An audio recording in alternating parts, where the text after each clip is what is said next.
പോലും ചിന്തിച്ചില്ലേ? ഈ നന്ദി മഹാദേവന്റെ ഏറ്റവും പ്രിയപ്പെട്ട ഭക്തനാണ്. മഹാദേവൻ ഇവനെ സ്വന്തം പുത്രനെ പോലെയാണ് സ്നേഹിക്കുന്നത്.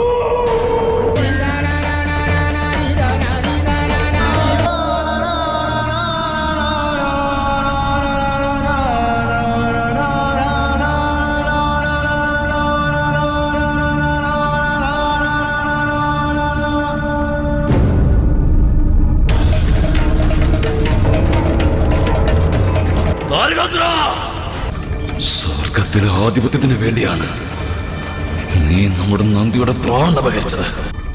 നാം ആ സ്വർഗലോകത്തിന് സർവനാശം വരുന്നതാണ്. അരുത് മഹാദേവ, അരുത്.